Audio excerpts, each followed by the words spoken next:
The quest for rectangles is over. We have sorted out the issue of Euclid's fifth postulate, and it is in fact an axiom, not a theorem, and it can't be proven.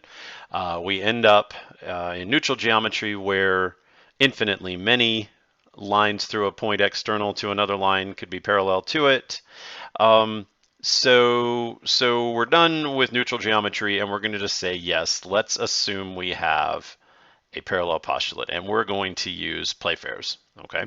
Now, be careful because Playfair's postulate is a little bit confusing to some people because of the at most. Let me try that again. Because of the at most one line. Okay, so you have a line L. Sorry, that's not much of a line. You have a line L. You have a point P that's external to it. And the Playfair postulate says that there's at most one line that goes through P that's parallel to L. Okay. We were able to prove the existence of parallel lines back in neutral geometry. So we know that parallel lines exist in neutral geometry. What we didn't know is how many there were. And what we're allowed, and so when it comes to a parallel postulate, we don't need to rule out that there's none. We know that there are some. We need to rule out the infinitely many, which would be hyperbolic geometry, right? So this is why we have just the at most. Okay, and so this is SMSG axiom 16. Now,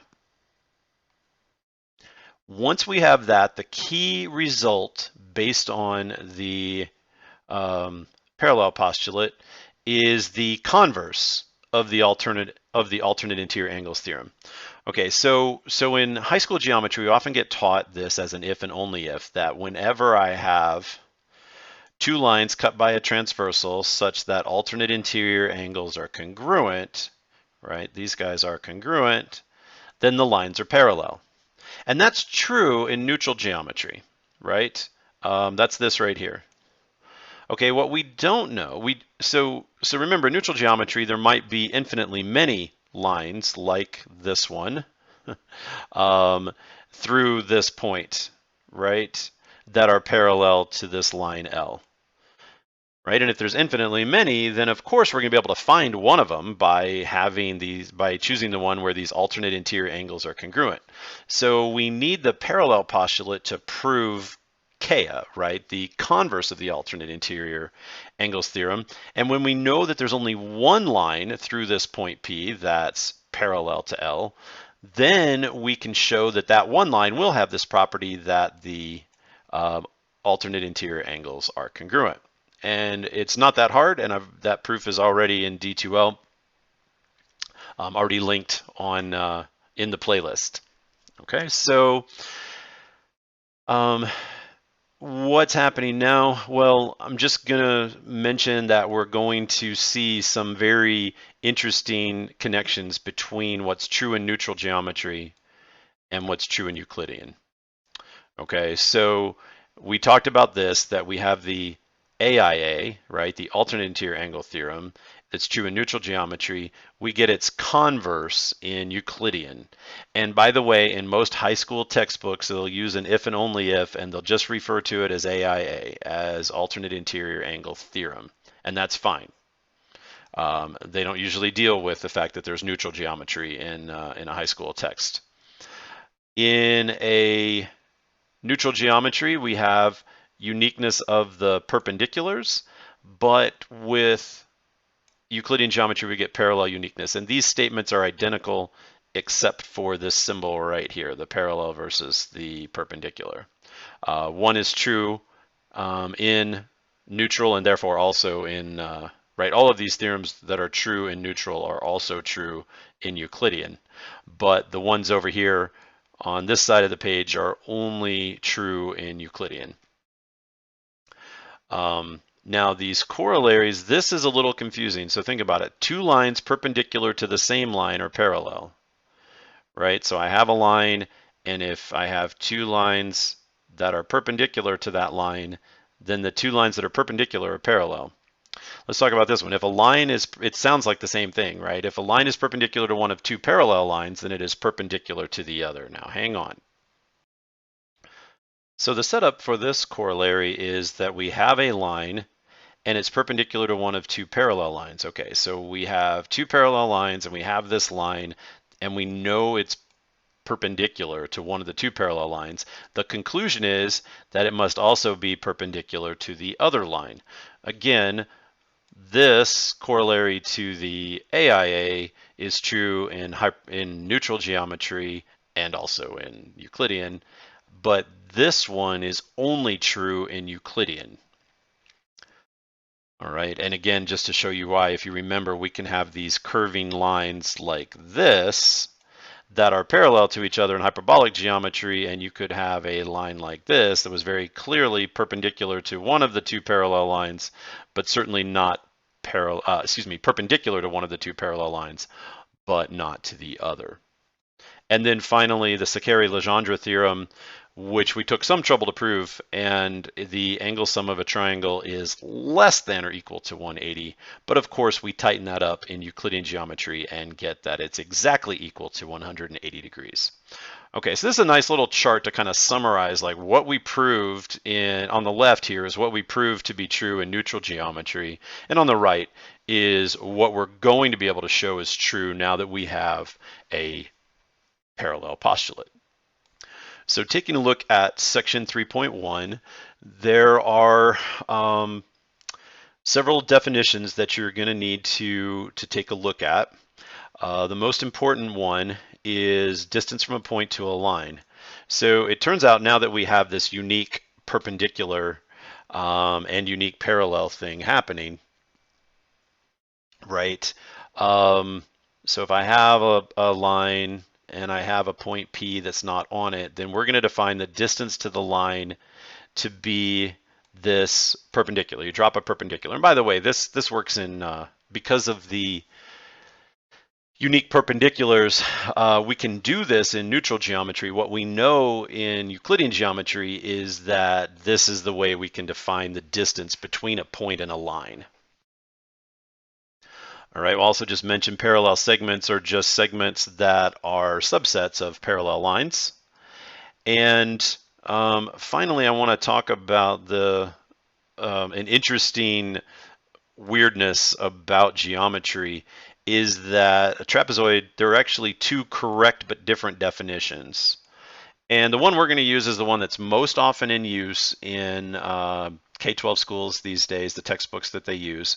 Trapezoid has exactly one pair of parallel sides. Now, there are math books out there, there are curriculum out there that say a trapezoid has at least one pair of sides that are parallel.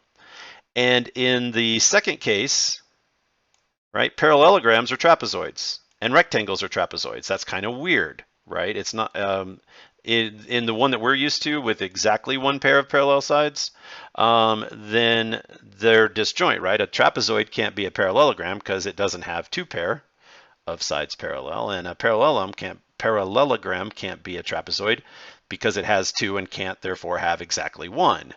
So I just want to be careful. Just want you to be careful about that. In any geometry that you're looking at, you need to know the definition of trapezoid. And you can read the definitions of the kite and the rhombus. And here we go. So this is actually already proved. There's a video on YouTube that's probably in the playlist right after this one now that you're seeing this. But the converse of the alternate interior angle theorem is the very first theorem we should prove now that we have a parallel postulate, and it has some direct follow-ons, right? It's not quite a corollary, but almost there. The sum of the measures of the interior angles of a triangle is 180 degrees. So we get this angle sum theorem happening for us. The Euclidean version of the exterior angle theorem. Now we used the neutral geometry version of the exterior angle theorem as one of the two lemmas that we used to prove the Szekely-Legendre theorem. And here, however, which was that well, I'll leave it there, sorry. And now we know that the sum of the angle measures of any two, the remote interior angles. So what are we talking about? Remote interior. All right, so let me just draw a triangle here. So we have a triangle, and I draw an external angle, and we know that the measure of that external angle is equal to the sum of the angle measures of the two remote interior angles in the triangle. All right. Again, not that hard to prove now that we have the AIA. Parallelogram decomposition theorem. And by the way, this is my name for it. Nobody else uses it, but there are some kind of important facts that that are just true. And it's because of this fact that across the diagonal, across either diagonal of the parallelogram, there are two congruent triangles. And you can actually take two congruent triangle or a triangle and have an identical copy of it, and you can join them in a way to make it will always make a parallelogram. Okay, so I'm taking a look at this animation here, and you can see that across the diagonal AC, right, I can divide across that diagonal, and then there are two congruent triangles formed across that diagonal. And then you're going to see the other diagonal, right, the diagonal there, DB, and now there's a pair of triangles across that diagonal that are congruent. And this is always true for parallelograms, and therefore these things are true, right? That the opposite sides of a parallelogram are congruent and opposite angles of a parallelogram are congruent. So we're going to be able to use these facts as theorems, and they are results of the parallelogram decomposition theorem. All right. I also want to mention, nobody else calls it this. It's my pet name for the parallelogram decomposition. Is my name for it. Nobody else uses that, and that's fine. I've tried to stay pretty consistent with common language, but nobody else really thinks of it this way, and I do. So I kind of like thinking of every parallelogram as the composition of two congruent triangles.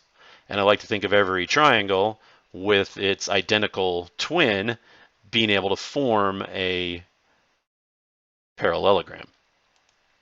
Okay. And then the final thing here that we have are just some descriptions now based on diagonals.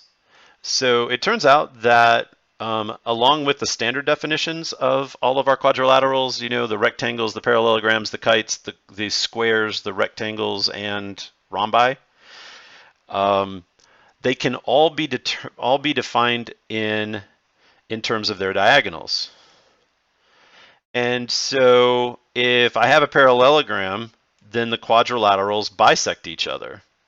And if I have a kite, then one diagonal is the perpendicular bisector of the other. And if I have a rhombus, then they're not just perpendicular bisectors. It's not just one is a perpendicular. Both diagonals are perpendicular bisectors of each other.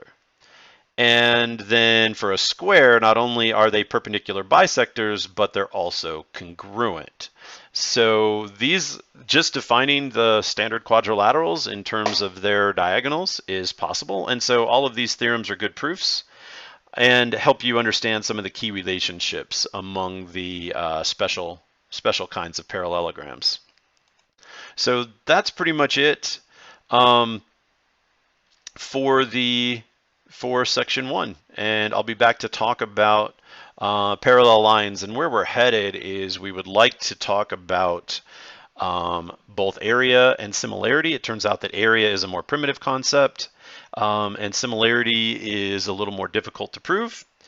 And then we're going to head into some right triangle trigonometry and talk about circles.